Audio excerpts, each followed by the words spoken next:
नमस्कार, जय हिंद दोस्तों। स्वागत है आप सभी का आपके अपने यूट्यूब चैनल अनुभव सुपर क्लासेस में। दोस्तों, आज की इस वीडियो में हम देखने वाले हैं भारत की मिट्टियाँ।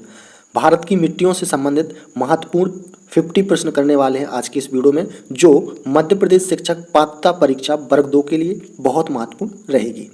जी हाँ दोस्तों, एमपी टेट वर्ग 2 के लिए ये बहुत ही महत्वपूर्ण वीडियो होने वाली है। और दोस्तों, हम अभी तक 36 पार्ट अपलोड कर चुके हैं और ये हमारा 37वां पार्ट है। जी हाँ, 36 पार्ट आप वो प्लेलिस्ट में जा करके देख सकते हैं। बहुत ही महत्वपूर्ण है, आपको बहुत एग्जाम में हेल्प करेंगे। ठीक है, और अगर आप चैनल पर पहली बार विजिट कर रहे हैं तो चैनल को जरूर सब्सक्राइब कर लें, बेल आइकन का बटन ऑन कर लें, जिससे आने वाला वीडियो का कोई भी नोटिफिकेशन अपडेट है वो आपको मिलता रहे। तो चलिए शुरू करते हैं आज का वीडियो। हमारा पहला प्रश्न है भारतीय कृषि अनुसंधान परिषद के अनुसार भारत में कितने प्रकार की मिट्टियाँ पाई जाती हैं? तो ये पाई जाती हैं 8 प्रकार की। ऑप्शन डी क्या हो जाएगा राइट आंसर। भारतीय कृषि अनुसंधान परिषद के अनुसार भारत में कितने प्रकार की मिट्टियाँ पाई जाती हैं? तो 8 प्रकार की। ऑप्शन डी क्या हो जाएगा राइट। दूसरा प्रश्न है क्षेत्रीय विस्तार और कृषि में महत्व की दृष्टि से भारतीय मिट्टियों के कितने प्रमुख वर्ग हैं? तो ये हैं दोस्तों 4। ऑप्शन सी क्या हो जाएगा राइट आंसर। भारत में सबसे अधिक उपजाऊ भारत में सबसे अधिक उपजाऊ मृदा कौन सी है? तो ये हो जाएगी जलोढ़ मृदा। ऑप्शन सी क्या हो जाएगा राइट आंसर। अगला प्रश्न है भारत के सर्वाधिक क्षेत्र पर किस प्रकार की मिट्टी का विस्तार पाया जाता है? तो ये पाया जाता है जलोढ़ मिट्टी का। ऑप्शन ए क्या हो जाएगा राइट आंसर। अगला प्रश्न है क्षेत्रफल के आधार पर भारत की मिट्टियों का सही अवरोही क्रम क्या है? तो ये हो जाएगा जलोढ़, लाल, काली और लैटराइट मिट्टी। ऑप्शन बी क्या हो जाएगा राइट आंसर। जलोढ़, लाल, काली, लैटराइट मिट्टी, ये क्षेत्रफल के आधार पर भारत की मिट्टियों का सही अवरोही क्रम हो जाएगा। चलिए अगला प्रश्न है भारत के विभिन्न क्षेत्रों में विभिन्न प्रकार की मिट्टियां पाई जाती हैं। इसका प्रमुख कारण है जलवायु, संरचना एवं उच्चवाच की विविधता। ऑप्शन डी क्या हो जाएगा राइट आंसर। ऑप्शन डी क्या हो जाएगा सही। अगला प्रश्न है तटीय मैदानों और उत्तर भारत के मैदानों में उत्कृष्ट मृदा है। तो ये हो जाएगी जलोढ़ मृदा। ऑप्शन ए क्या हो जाएगा राइट आंसर। नवीन जलोढ़ मिट्टी को अन्य किस नाम से जाना जाता है? तो ये जाना जाता है खादर।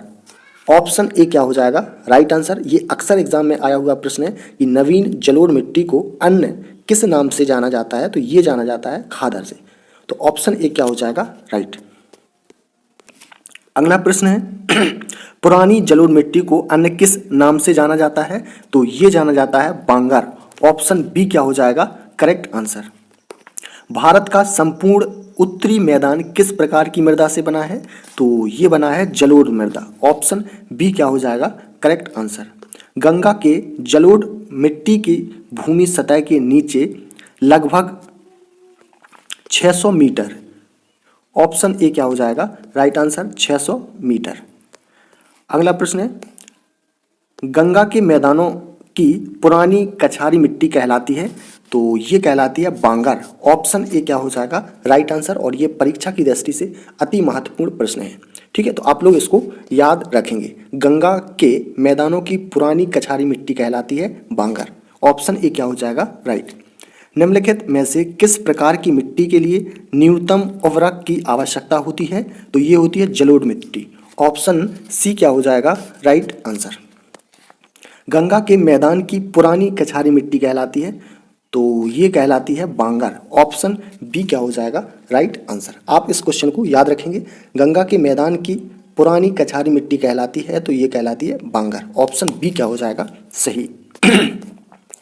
अगला प्रश्न है भारत के समस्त स्थल भाग का कितना प्रतिशत जलोढ़ मिट्टी से ढका है? तो ये ढका है 24%। ऑप्शन बी क्या हो जाएगा राइट आंसर। जलोढ़ मिट्टी में जब बालू के कणों और चीका की मात्रा लगभग बराबर होती है तो उसे क्या नाम दिया जाता है? तो उसे दिया जाता है नाम दोमट मिट्टी। ऑप्शन डी क्या हो जाएगा राइट आंसर दोमट। भारत में पाई जाने वाली कौन सी मिट्टी क्रेस्टेशियस युग में दरारी उद्भेदन से निपेक्षित पदार्थों से बनी है, तो ये बनी है काली मिट्टी। ऑप्शन बी क्या हो जाएगा करेक्ट आंसर। दोस्तों आपको वीडियो पसंद आए तो वीडियो को लाइक ज़रूर करें और इस वीडियो को ज़्यादा से ज़्यादा शेयर करें, ठीक है। आप अगर इस चैनल को सपोर्ट करेंगे तो हमारी कोशिश रहेगी कि हम आपके लिए बेस्ट से बेस्ट कंटेंट और इम्पोर्टेंट कंटेंट प्रोवाइड करेंगे। अगला प्रश्न है, निम्न में से कौन सी मिट्टी प्रायद्वीपीय भारत में अधिकतम क्षेत्र पर विस्तृत है। क्वेश्चन नंबर 18, ठीक है। पूछा गया कि निम्न में से कौन सी मिट्टी प्रायद्वीपीय भारत में अधिकतम क्षेत्र पर विस्तृत है, तो ये है काली मिट्टी। ऑप्शन ए क्या हो जाएगा राइट आंसर काली मिट्टी। कपास की खेती के लिए सर्वोत्तम मिट्टी होती है, वेरी मोस्ट इंपोर्टेंट प्रश्न है, तो ये होती है काली मिट्टी। ऑप्शन ए क्या हो जाएगा राइट आंसर। लावा के प्रवाह से किस मिट्टी का निर्माण होता है, तो ये होता है काली मिट्टी का। ऑप्शन बी क्या हो जाएगा करेक्ट आंसर काली मिट्टी। काली मिट्टी का विस्तार पाया जाता है, तो ये पाया जाता है महाराष्ट्र, मध्य प्रदेश और गुजरात, यानी करेक्ट आंसर हो जाएगा ऑप्शन डी इन सभी में, यानी महाराष्ट्र, मध्य प्रदेश और गुजरात में। रेगुड़ मृदा किसकी कृषि के लिए सर्वाधिक उपयुक्त होती है, तो ये होती है कपास। ऑप्शन बी क्या हो जाएगा राइट आंसर। निम्नलिखित में से कौन सी मिट्टी जैव पदार्थों से भरपूर होती है, तो ये होती है काली मिट्टी। ऑप्शन ए क्या हो जाएगा राइट आंसर। काली मिट्टी के संबंध में निम्न में से कौन सा कथन असत्य है यानी गलत है, तो कौन सा है ऑप्शन डी इसकी जुताई अधिक करनी पड़ती है। सही आंसर क्या हो जाएगा इसकी जुताई अधिक करनी पड़ती है, तो ऑप्शन डी क्या हो जाएगा राइट। अगला प्रश्न है, भारत की निम्नलिखित मृदाओं में से कौन सी बेसाल्ट लावा के अपक्षय के कारण निर्मित हुई, तो ये हुई है रेगुड़ मृदा। ऑप्शन बी क्या हो जाएगा राइट आंसर रेगुड़ मृदा।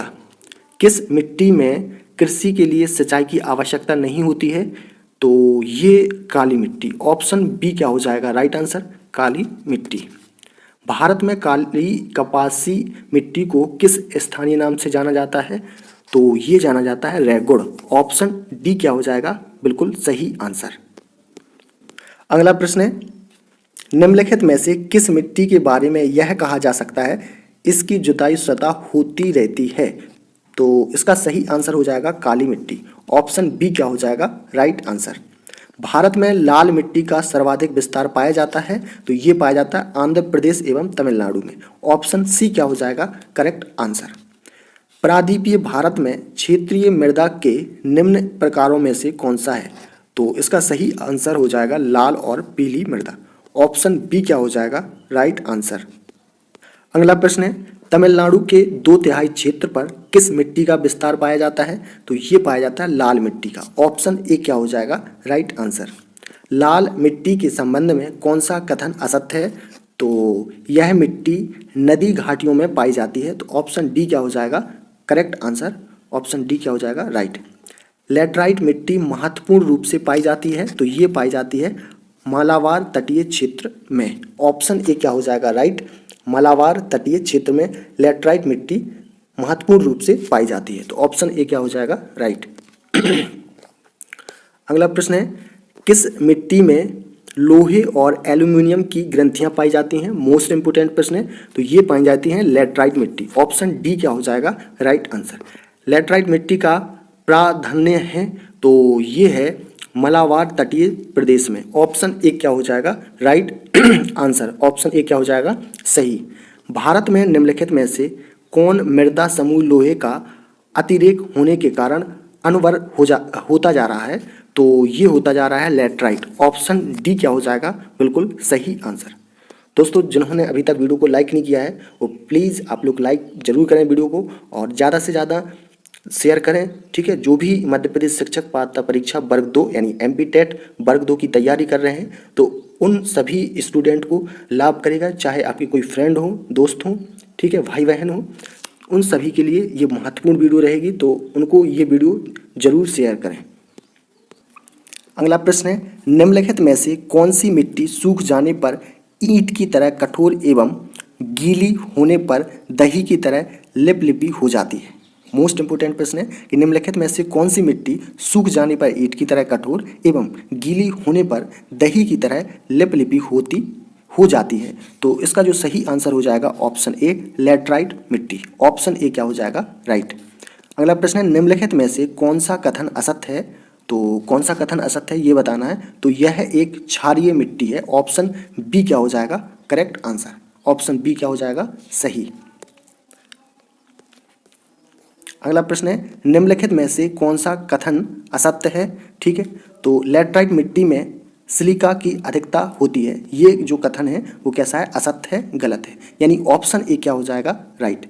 भारतीय कृषि एवं अनुसंधान परिषद के अनुसार भारत की लगभग कितनी प्रतिशत भूमि मृदा अपरदन की समस्या से प्रभावित है। तो ये हो जाएगा 60%। ऑप्शन डी क्या हो जाएगा करेक्ट आंसर 60%। अगला प्रश्न है धान की खेती के लिए सर्वाधिक आदर्श मृदा कौन सी है। तो ये हो जाएगी जलोढ़ मृदा। ऑप्शन सी क्या हो जाएगा राइट। जलोढ़ मृदा दोस्तों धान की खेती के लिए सर्वाधिक आदर्श मृदा मानी जाती है। निम्नलिखित में से किस राज्य में लैटराइट मिट्टी पाई जाती है।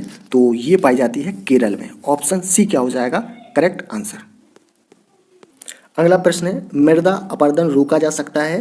तो ये रोका जाता है वन रोपण द्वारा। ठीक है, अधिक से अधिक वन लगाने के कारण मृदा अपरदन को रोका जाता है। तो ऑप्शन सी क्या हो जाएगा राइट। मृदा अपरदन रोका जा सकता है वन रोपण द्वारा। यानी ऑप्शन सी क्या हो जाएगा राइट। रेगुड़ मिट्टी का दूसरा नाम है। तो रेगुड़ मिट्टी का दूसरा नाम क्या है काली मिट्टी। ऑप्शन बी क्या हो जाएगा राइट आंसर। रेगुड़ मिट्टी सबसे ज़्यादा है तो ये है महाराष्ट्र में। ऑप्शन ए क्या हो जाएगा राइट आंसर महाराष्ट्र। निक्षालन और ऑक्सीकरण द्वारा निर्मित मृदा कौन सी होती है। तो ये हो जाती है मखरला मिट्टी। ऑप्शन सी क्या हो जाएगा राइट आंसर मखरला मिट्टी। निम्नलिखित अपरदन के प्रकारों में से किसके कारण चंबल के खंड बने हैं। तो ये बने हैं अवनालिका यानी कि गली के कारण। ऑप्शन डी क्या हो जाएगा राइट आंसर अवनालिका। मृदा अपरदन क्षेत्र के उपचार हैं। ठीक है, ये बताना है। तो इसके जो उपचार हैं वो है समुच्च क्षेत्र की किनाराबंदी, दूसरा है भू उपयोग का विनिमय। ठीक है, तो ऑप्शन बी क्या हो जाएगा करेक्ट आंसर 48 का क्या हो जाएगा बी। अगला प्रश्न है किस प्रकार की मिट्टी में कार्बनिक पदार्थों की अधिकता होती है। तो ये होती है काली मिट्टी में। ऑप्शन बी क्या हो जाएगा राइट आंसर। महाराष्ट्र में सर्वाधिक मात्रा में पाई जाने वाली उपलब्ध मृदा का प्रकार है। तो ये है काली मिट्टी। ऑप्शन बी क्या हो जाएगा राइट आंसर काली मिट्टी। अगला प्रश्न है निम्नलिखित राज्यों में से किसमें भारत की सबसे बड़ी अंतर्देशीय लवणीय आभूमि है। तो ये है राजस्थान। ऑप्शन डी क्या हो जाएगा करेक्ट आंसर। दोस्तों आज का हमारा लास्ट प्रश्न है निम्नलिखित में से किसका संबंध सफ़ेद नमक से जो शुष्क मौसम के दौरान कुछ क्षेत्रों में भूमि को आच्छादित कर लेता है। तो इसका सही आंसर हो जाएगा करेक्ट आंसर हो जाएगा ऊसर। ऑप्शन डी क्या हो जाएगा राइट। तो दोस्तों आज हमने टॉप 50 जो भारत की मिट्टियों से संबंधित देखे और ये हमारा पार्ट 37 है जो मध्य प्रदेश शिक्षक भर्ती वर्ग 1 और वर्ग 2 के लिए बहुत ही महत्वपूर्ण वीडियो है। ठीक है, तो इस वीडियो को जिन्होंने पूरा देखा है ज़रूर एग्ज़ाम में हेल्प आएगी ये वीडियो। ठीक है, और हम लेके आएंगे अगला पार्ट 38 यानी 38वां पार्ट आपको इस वीडियो के बाद मिलेगा। ठीक है, और जिन्होंने चैनल को अभी तक सब्सक्राइब नहीं किया है वो चैनल को सब्सक्राइब कर लें, बेल आइकन का बटन ऑन कर लें जिससे आने वाला वीडियो का कोई भी नोटिफिकेशन अपडेट है वो आपको मिलता रहे। तो दोस्तों फिर मिलेंगे एक नए प्रैक्टिस सेट नए पार्ट के साथ। तब तक के लिए नमस्कार, जय हिंद।